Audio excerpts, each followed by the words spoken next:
Hi there, you join me at White Craze Golf Club, where today I've been testing out the new Ping G410 irons. Now, these are replacing the incredibly popular G400s, and Ping say you can expect more speed and more forgiveness in a more aesthetically pleasing package. Now, in this video, I'll run through the technology that's gone into these irons. I'll show some numbers up on the screen that I got with my Skytrak earlier on today. I compared the G410 with the G400s, so we'll see where the improvements are. And I'll also tell you how I got on out on the golf course and let you know why I think these are perhaps the best game improvement irons on the market today. First off though, before we dive into that technology, if you're new to our YouTube channel, please hit that subscribe button below, give us a thumbs up if you enjoyed this video, and if you have any questions, just leave them in the comments and I'll answer them for you. So, the technology that powers these irons. First off, let's discuss the speed and power on offer with these irons. Now, as out-and-out game improvement clubs, you would expect plenty of distance, and thankfully the G410s do not disappoint. Now, Ping completely redesigned the face and cavity structure of these clubs to deliver more speed. We've got a faster, more flexible face to deliver added ball speed, and that's powered by Ping's next generation Core I technology, which boosts the ball speed and also gives you consistent ball speeds across the hitting area. It's also powered by a deep top rail undercut, and all of this means that you're going to get more speed, more distance. It's going to be a wee bit easier to get the ball up in the air, and as a result you should be hitting shorter irons into the green, something we're all looking to do. Now, the redesigning of the face and cavity structure means that there was a lot of weight saved, and those weight savings have been relocated in the toe and the hosel of these clubs. Now, what that means is the MOI is up by about 8% over the incredibly forgiving Ping G400, so these are super forgiving irons that are going to be super easy to hit. So even though we've got more forgiveness, we have a more compact head shape. That's one of the big things with these irons. Game improvement irons these days, a lot of people are leaning more towards a more traditional, slightly smaller shape, and Ping are going down that route. So we have 10% less offset, a slightly shorter blade length, and just a cleaner, crisper, more compact appearance that's going to suit the eye of a lot of you out there. You're going to like the fact that they still retain that easy to hit look, but they're a wee bit more compact and a wee bit more appealing when sat down behind the ball. Adding to the overall appeal is Ping's HydroPerl 2.0 finish, which I think looks really smart and is also going to help with your turf interaction. And also we have a co-molded aluminium and elastomer badge here that's going to help with the sound and feel of these irons. So that's all of the technology, but how does it perform? So let's look at the numbers I got whilst comparing the G410 with the G400. First off, we'll get started with the G400. Now, I tested both 7-iron heads and both in the stock stiff shafts. It's also worth noting they have the same specs. Both irons are the same length and both have 30 degrees of loft. So let's look at the ball speed. We're averaging at 122 miles an hour, launching just under 18 degrees and spinning just under 5,000 RPM. So plenty of speed on offer for a 7-iron. A nice high launch, despite the fact that it's got 30 degrees of loft, we're launching close to 18 degrees, so that's really quite high. And then the spin, round about where I'd expect to see it for an iron with this kind of loft and something in this category. What that then means is 181 yards average carry and 193 average total, so plenty of distance on offer.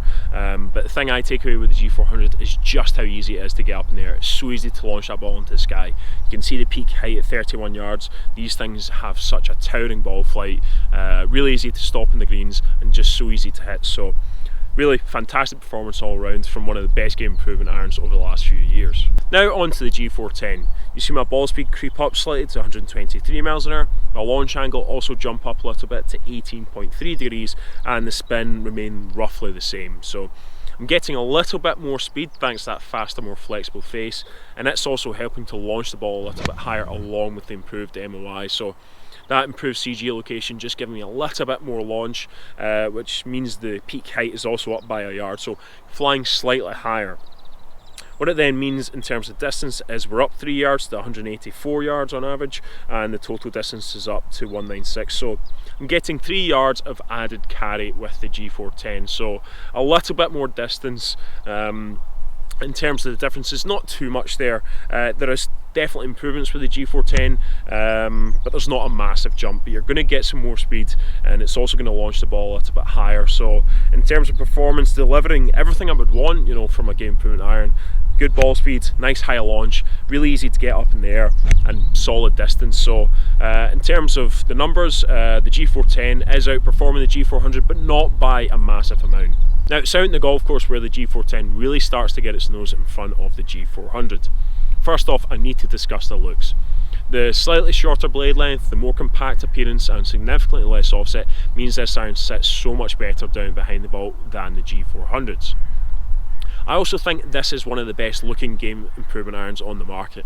Now, it's by no means the sleekest or most compact, but I think it hits a real sweet spot of giving you a nice, clean, fairly aesthetically pleasing appearance, but with a real confidence inspiring look. After all, this is a game improvement iron. This is for people who are wanting a bit of help with their iron shots, and when you place this down behind the ball, you're going to really feel as though you can hit a good iron shot. You're going to get a lot of help, but at the same time it's not massively chunky.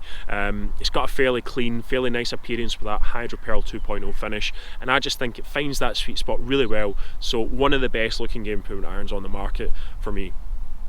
Next, onto the speed. Now, you might find an extra few yards with these irons, but I'd be hard pressed to say I was finding any extra distance. As the numbers show, there was a little bit more speed there. I was launching the ball a little bit higher, so you might end up getting a few extra yards with these irons, but that wasn't the big thing for me. The big thing was the level of forgiveness on offer. Now, the MOI is up by 8%. What that means is that on your miss hits, you're getting so much help. Regardless of where you hit it, out the heel or out the toe, high or low, these irons retain the speed, retain the launch, and retain accuracy really well. If you're looking for maximum help out in the golf course, then these are irons you're going to have to check out. They're so easy to launch into the sky, and as I say, just so confidence inspiring to look at. And then once you hit them, if you don't quite catch them right, you're going to get that forgiveness. You're not going to be punished because it's such a forgiving golf club. So all in all, I would say the G410s are a good improvement over the brilliant G400s. You're going to get more forgiveness, you're going to launch the ball into the sky, no problem whatsoever, going to get really good distance, really good speed, and you've got that crisper, cleaner profile, which is just going to look better down behind the ball and also look a wee bit nicer in the bag as well. So for me, a good improvement over the G400s, and if you're in the market for a game improvement iron, then the G410 is something you're going to have to check out for yourself. Now, if you have any questions about the G410 irons, just leave them in the comments and I'll answer them for you. Don't forget to subscribe to our YouTube channel. If you've enjoyed the video, please hit that like button, and thank you very much for watching.